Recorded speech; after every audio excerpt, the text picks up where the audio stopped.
Hello and welcome or welcome back to the Future in Finance CeMAP Study podcast. It's been a year. Forever. It's been a really, really long time. So I don't even know where to start. I'm Charlotte. This is Maria.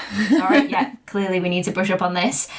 And I'm going to start with a story. So just over a year ago, I really struggled to get CeMAP qualified. I was working for a mortgage broker and I'd gotten support with my CeMAP studies and still failed spectacularly. And basically out of spite, I turned round to Maria and said, if I buy a really cheap microphone and plug it into my laptop, can we have a couple of drinks and try and teach people via a podcast? Because I'd seen on Instagram that podcasts were the way forward. Yeah. To help people with their CeMAP studies. And that's what we did. We sat down with a £7 microphone that we got off Amazon and a laptop and recorded some stuff. And when people say the rest is kind of history, we now skip forward just over a year. And I quit my job and made your annual salary in 3 months. And all I do is help people get CeMAP qualified. So for you guys that have been with me from the start, my OG lot, I guess it's a quick thank you, but it's also a quick, hey, I've gotten much better. Because honestly, the first time that we did this... we had no idea what we were doing. Not only did we have no idea what we were doing, but we'd also had a couple of drinks every time we did it because we needed the confidence to be able to sit and do this. So I have decided that I want a podcast to be a reflection of how well I know my shit. Yeah. And the first season that I did, I no longer feel is a reflection of that. So what you are going to find in this podcast series is you are going to find 2 seasons that run alongside each other. So I'm going to keep the first ever episode live for everybody just to reminisce over and to get a feel of who I am and where I started and what I do. And then all of this first season is going to get scrapped and binned off and replaced for a better version of it. Alongside that, I will also be running a second season which will be focusing on CeMAP 2 and 3. So the podcast is back. We are completely, entirely psyched to be here. You are going to get an episode a week, and it's going to be 1 episode of season 1 and then an episode of season 2. And if you need to figure that out in your brains, what that means is that season 1 is everything study material wise for your CeMAP 1 exam. Yep. Season 2 is everything study material wise for your CeMAP 2 exam and your CeMAP 3 exam. If this is the first time that you're finding me, I probably should have led with this. You can go to futureinfinance.co.uk. I don't want to say everything, but I feel like everything would be a good start. Yeah, so I run what is affectionately known as a Fasttrack course. If you stick it into Google and you're looking for CeMAP results, that's what you'll see. I call it a masterclass. It's a fast track course with a difference. So you sit with me for a week, 5 days, Monday to Friday, 9 till 4:30. You can have absolutely no background in financial services whatsoever. You sit with me for a week, you sit your exam on the weekends, and you are very, very, very likely to pass. I'm so confident that you'll pass that I am the only CeMAP service provider offering a full money back guarantee. So if you sit the course and you sit your exam and you fail spectacularly and feel like the support wasn't there, I'll give you your money back, all of it. And no one else is offering that service. Touch wood, in the kind of 14 months that I've been doing this, nobody's ever asked me for my money back, which feels like a really good sign. But the idea is that I offer one-to-one support. So it is a small classroom environment. Alongside that, you have my WhatsApp number, you have my phone number, you have an e-learning platform which has hours and hours, and I think there's over 100 hours worth of material in there that you can refer to if you want to. You can also buy the e-learning platform separately if you can't take a week off work. Basically, I am the person that is here for all of your CeMAP needs. So go to futureinfinance.co.uk. I offer free training sessions. There's this podcast. I've got TikTok. I've got Instagram. I've got YouTube. The social media management side of things is so intense that I now get to hire my best friend to help me do that. Which is totally new from the first season, although not new for us. But yeah, I guess that's my soft introduction to the new series. Here we are, what we do. If you guys didn't catch us for the last series, we have many dogs, so you are going to hear dogs in the background. there's nothing that I can do about that because I don't want to change it. And actually, I've realised that most of you guys really love that. So we're going to keep it here. And let's see if we can still do this. Maria, what was the thing that you got to do at the start of every episode?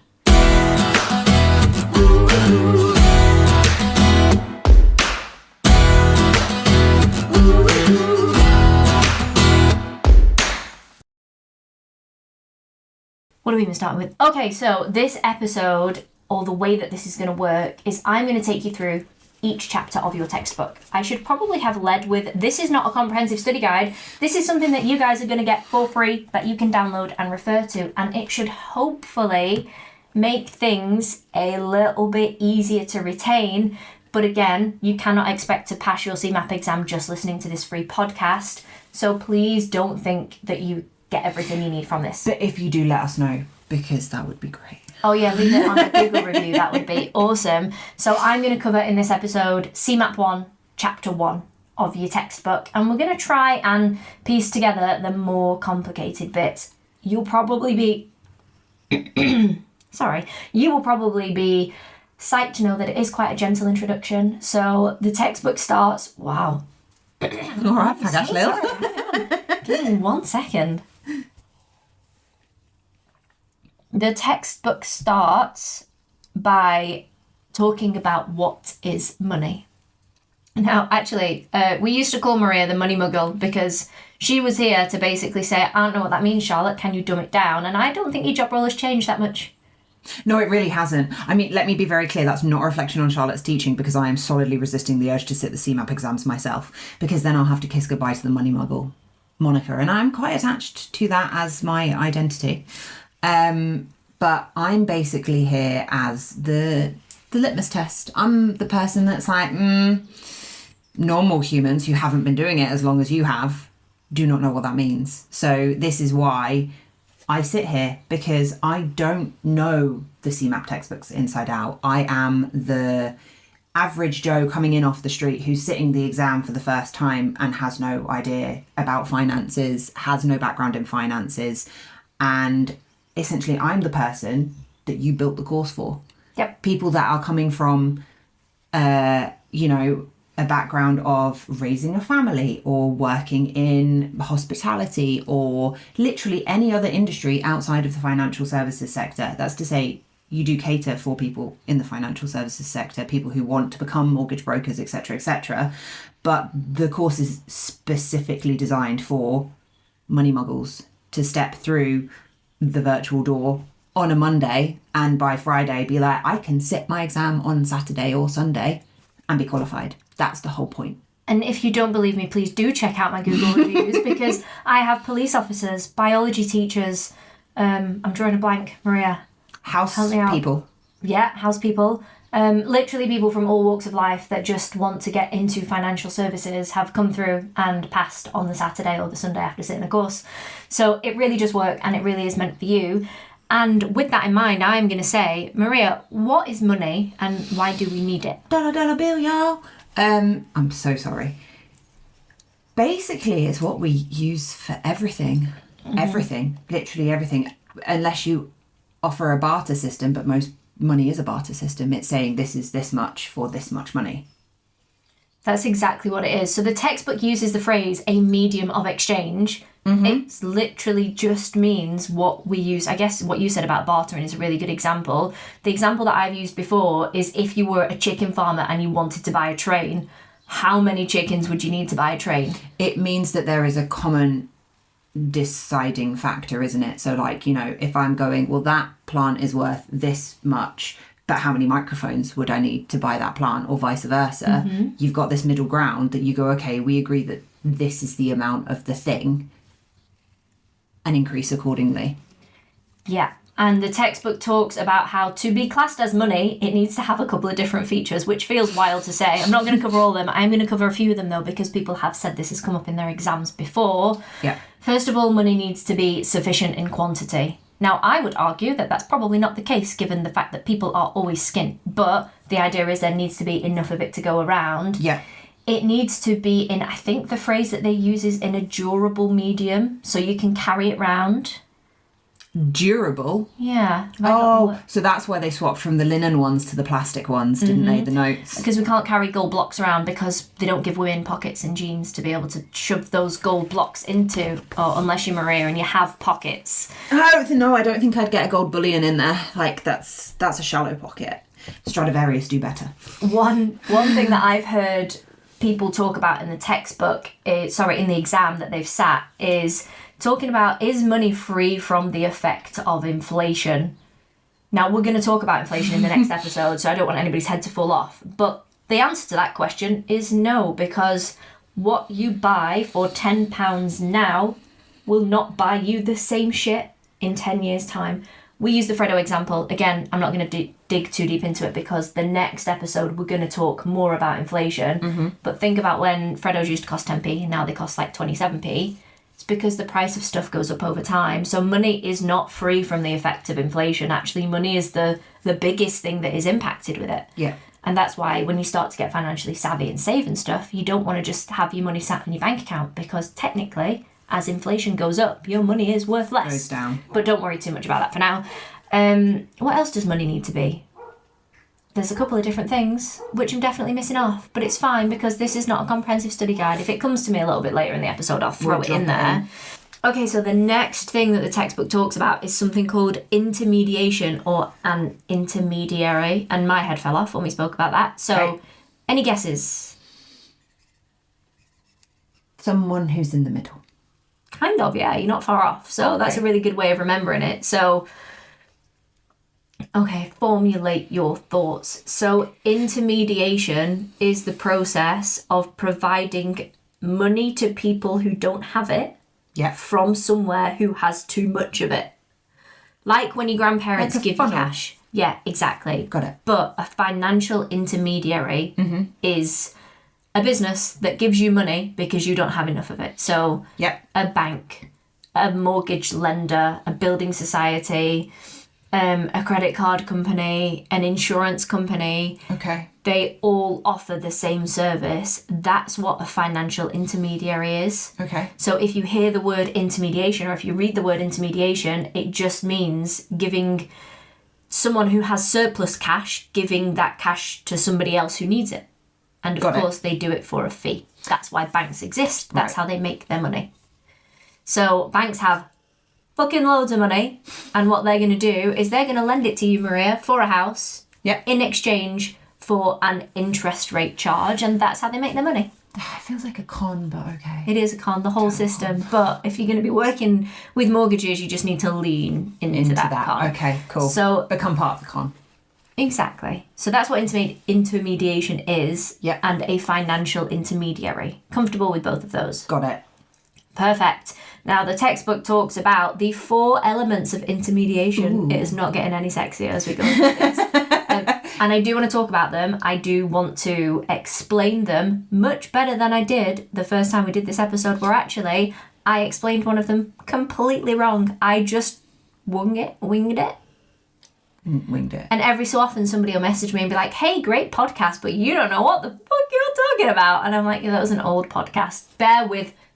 So here's me fixing those podcasts. Yeah, in your defence, we didn't know people were actually going to listen to this. Yeah, we sat on my sofa at 7 p.m. on a Thursday, recorded it, and we're like, the only people that's going to listen to this is my gran and a couple of ex-boyfriends, new girlfriends, and that'll be it. And that's now, going to be it.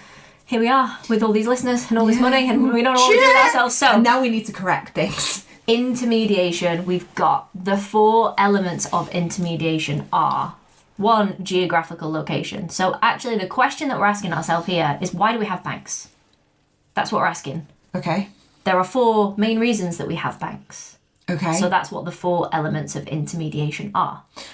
I see. Right, what purpose do they serve? Exactly. Got it. Reason number 1 that we have banks is geographical location in your textbook, but all that means is, imagine if every time we wanted to borrow money we had to hop on a train or a bus or in the car and drive to London to the one bank that existed in the country to be able to get that money.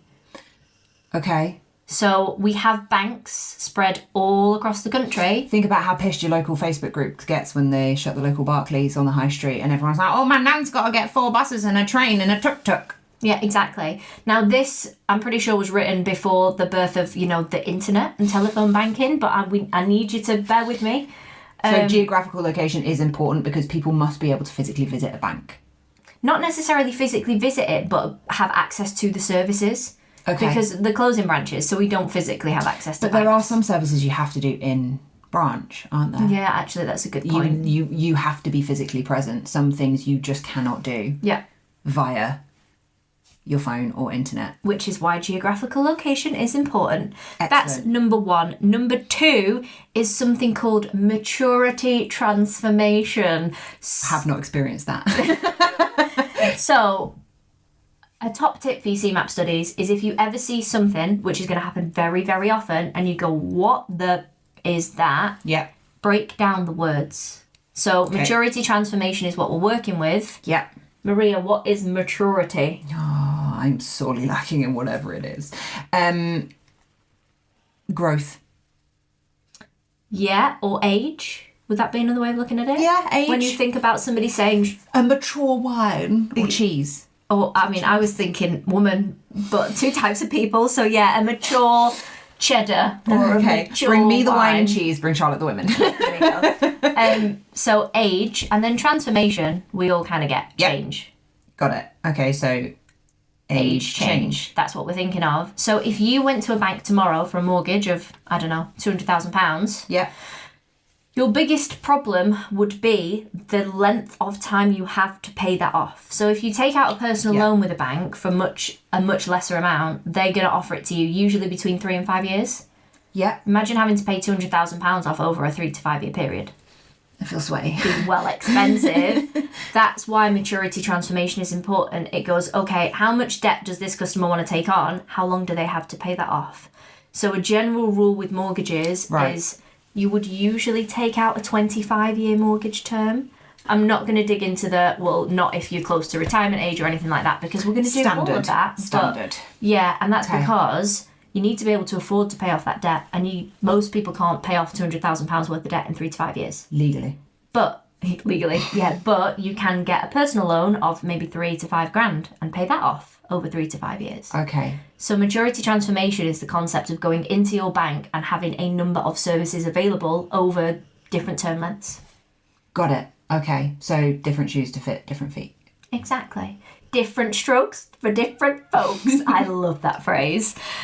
That's maturity transformation. Aggregation is the one that I royally dropped a ball on in the original recording of this episode. Okay. So I'm going to hand it over to you because we were chatting about this off air. What did the textbook say it was again? Which was a boggly... We were using our textbooks, as I'm sure you guys do, as props, doorstops, cup holders, whatever you need. So, also excellent intruder defender items. Yeah, if you don't have a baseball bat to hand. Clonk somebody on the head with one of these. The textbook gives you a beefy definition, and it's one of those where you read it and you go, it does not make it any clearer. In fact, it just stirs the muddy puddle up. And just to be very clear, this is the London Institute of Banking and Finance textbook that I have absolutely no connection with whatsoever. They have made that very clear. So if you need one of these and you're thinking, where do I get it from? You have to pay for your exam first. So you need to go on the London Institute of Banking and Finance's website, pay your exam fee, which is about 215 quid. Yep. Once you've paid for it, you don't have to book your exam there and then. You've got 12 months to book it, but they'll send you this textbook in the post, which you can lovingly use as a doorstop or as a dust collector, whatever you want. But aggregation. So the textbook says, even if a potential borrower could locate a potential lender, the latter might not have enough money available to satisfy the borrower's requirements. The majority of retail deposits are relatively small, averaging under £1,000, whilst loans are typically larger, with most mortgages being for £50,000 and above. Intermediaries can overcome this size difference by aggregating small deposits. Wow, what a story. So what my brain says is you've got loads of small deposits that basically the intermediary puts together to meet the requirement for the larger loan amount. So say it's 200,000, I need a £200,000 mortgage, but any one of those single people only has £1,000 each. So the intermediary steps in and goes, well, I can take all of them, put them together in a nice package, mortgage, and hand it over to you. So what they've done is aggregated or gathered or made a sum of smaller parts for one large one to hand to the borrower. That's exactly it. So let's use Lloyds Bank as an example. Massive bank, huge, loads of people bank with them. We might have our current account in there. You might also have savings in there, investment money in there. ISAs. Think about all the people that have got all the money stored with Lloyds Bank, and then all the customers that go to Lloyds Bank for a mortgage. They're basically just funneling that surplus cash into other avenues, which is people who want mortgages. That's what aggregation is. That is how mortgages also work. It is. Thank you very much. And the last one is, check my notes, risk transformation. Right. This one's pretty easy. It's all to do with, imagine if a lender lent all of its money to one customer for their mortgage. Okay. And that customer just decided they were never going to repay that mortgage. They were just going to change the name, get a fake passport, bugger off. Lloyds Bank is all of a sudden Broke. in a pickle. Destitute. Yeah. Risk transformation is the process of lending money to so many different people that they've mitigated their risk of losing all of their money, because 9 out of 10 people will probably pay their mortgage. So you're balancing out the risk of one person not repaying a chunk, but the other 9 are going to make up the difference. That's exactly it. That seems reasonable. And that's the 4 elements of intermediation, so the 4 reasons that we need banks, which is another bit boxed off. The last couple of bits, please excuse me while I check my notes, are, what are we going to talk about? So the Bank of England, and then proprietary and mutual organisations, and then we're done. Ooh, fancy. I think everybody's heard of the Bank of England. If you haven't, the Bank of England is the Bank of England. Yeah, the big bank. It kind of says it all, They're like really. the godfather of banking. Yeah, the big daddy. Yeah. Head honcho. If you're going to get questions on the Bank of England in your CeMAP 1 exam, it's going to ask you what types of jobs that the bank do. So I'm going to wrap them all up for you. Number 1, they are the issuer of banknotes. They print the king's face. Is it still the Queen's face? No, I think it must be the king. Is it the king? We still have banknotes with the Queen's face on, but I think it will be the king's. They print a member of the royal family's face that isn't Prince Andrew onto the banknotes and issue them out to the banks. That's the first thing that they do. They are also the banker to the government. So when Rishi Sunak says that they need money, the bank are going to go, cool, are we going to fund that?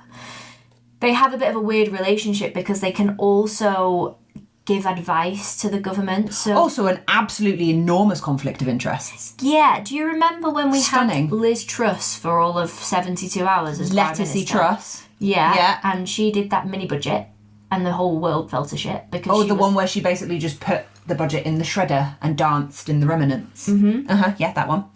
The Bank of England clearly had not been briefed on that. So she did that budget.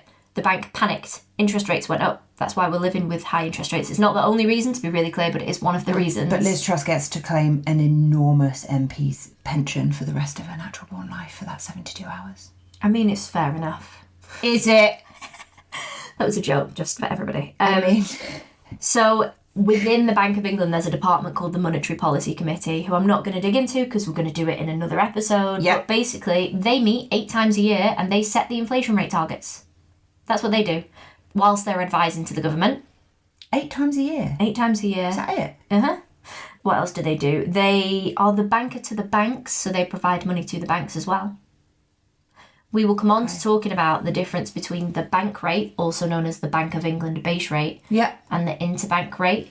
So, oh boy, this is the concept of if we went directly to the Bank of England to borrow money, which we wouldn't as money muggles, but a bank will. Okay. The Bank of England is going to charge that bank an interest rate. Obviously, because that's how it works. And then when we come to borrow that money from the bank, which is what we're inevitably going to do, that bank is going to charge us a higher interest rate. So they make the money back. Then that's how they make their money. Right. So the Bank of England rate, or the bank rate, or the base rate is the rate at which the Bank of England lends out their money. So it's like the difference between buying your meat wholesale from the butcher versus going to Tesco, Asda, blah, blah, blah, and It's buying it exactly off that. the shelf there.